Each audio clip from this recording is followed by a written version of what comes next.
Clip number 1224۔ اس clip میں آپ قرآن پاک کی سورہ یاسین کی آیت نمبر 22 سے 25 تک کی تلاوت، ترجمہ اور تفسیر قرآن صراط الجنان سماعت فرمائیں گے۔ بسم اللہ الرحمن الرحیم۔ ترجمہ: اللہ کے نام سے شروع جو نہایت مہربان رحمت والا ہے۔ وما لی لا اعبد الذی فطرنی والیہ ترجعون۔ ترجمہ: اور مجھے کیا ہے کہ میں اس کی عبادت نہ کروں جس نے مجھے پیدا کیا اور اسی کی طرف تم لوٹائے جاؤ گے۔ وما لی، اور مجھے کیا ہے؟ تفسیر صراط الجنان میں ہے، جب مرد مومن نے قوم سے رسولوں کی پیروی کرنے کا کہا تو قوم نے ان سے کہا، کیا تم ہمارے دین کے مخالف ان لوگوں کی پیروی کرنے لگے ہو اور ان کے خدا پر ایمان لے آئے ہو؟ اس کے جواب میں اس مومن نے کہا کہ اس حقیقی مالک کی عبادت نہ کرنے کا کیا مطلب، جس نے مجھے پیدا کیا اور جس کی طرف لوٹ کر سب کو جانا ہے۔ ہر شخص اپنے وجود پر نظر کر کے اس کی نعمت اور احسان کے حق کو پہچان سکتا ہے۔ مبلغ کے لیے نصیحت۔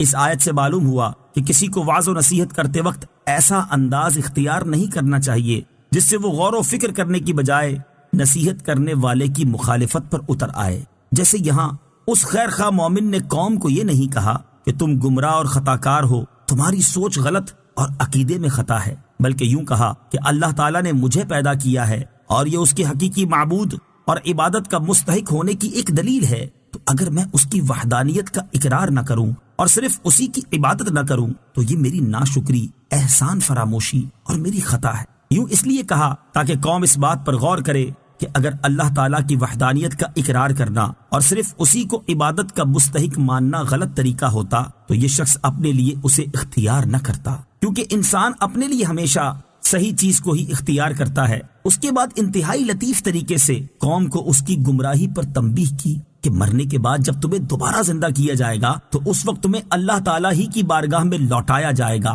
اور تم سے تمہارے اعمال کے بارے میں پوچھا جائے گا، اور جیسے تمہارے اعمال ہوں گے ویسی تمہیں جزا ملے گی۔ اس لیے دانش مندی کا تقاضا یہی ہے، تم ان رسولوں کی اتباع کرو اور اللہ تعالیٰ کی وحدانیت کا اقرار کر کے صرف اسی کی عبادت کرو۔ أَأَتَّخِذُ مِن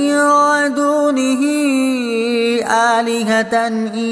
يُرِدْنِ الرَّحْمَنُ بِضُرٍّ لَّا تُغْنِ عَنِّي شَفَاعَتُهُمْ شَيْئًا وَلَا يُنقِذُونِ إِنِّي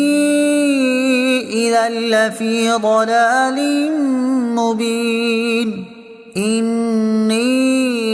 آمنت بربکم فاسمعون۔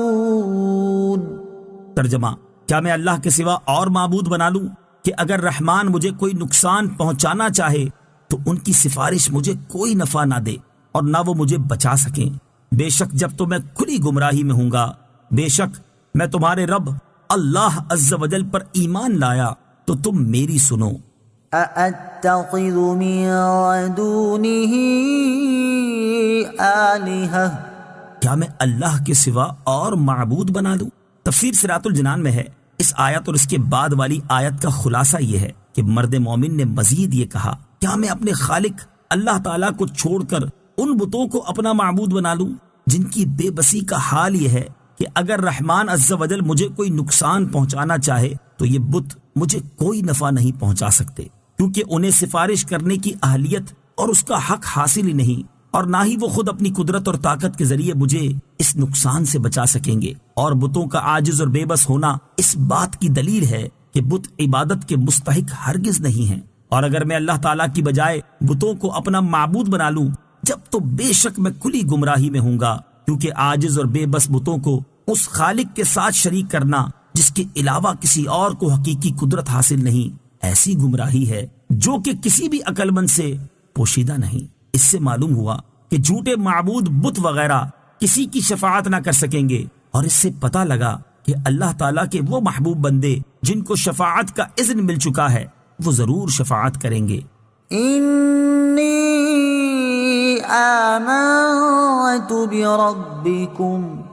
بے شک میں تمہارے رب اللہ عز و جل پر ایمان لایا۔ تفسیر صراط الجنان میں ہے، اس آیت کی ایک تفسیر یہ ہے کہ جب اس مبلغ مومن نے اپنی قوم سے ایسا نصیحت آمیز کلام کیا تو وہ لوگ ان پر یک بارگی ٹوٹ پڑے، ان پر پتھراؤ شروع کیا اور پاؤں سے کچلا۔ جب قوم نے ان پر حملہ شروع کیا تو انہوں نے جلدی سے رسولوں کی خدمت میں عرض کیا، بے شک میں آپ کے رب عز و جل پر ایمان لایا تو آپ میرے ایمان کے گواہ ہو جائیں۔ دوسری تفسیر یہ ہے کہ اس مبلغ نے اپنی قوم کو مخاطب کرتے ہوئے کہا کہ بے شک میں تمہارے اس رب پر ایمان لے آیا ہوں جس کا تم انکار کرتے ہو، کیونکہ وہی میرا، تمہارا اور ساری کائنات کا حقیقی رب ہے۔ تو تم ان رسولوں کی پیروی کرنے سے متعلق میری بات غور سے سنو اور میری بات مان لو۔ میں نے تمہیں حق پر متنبع کر دیا ہے اور یہ بھی بتا دیا ہے کہ عبادت کا حقدار وہی ہے جس نے تمہیں پیدا کیا ہے اور جس کی طرف تمہیں لوٹ کر جانا ہے۔ قوم نے ان کی نصیحت پر عمل کرنے کے بجائے انہیں شہید کر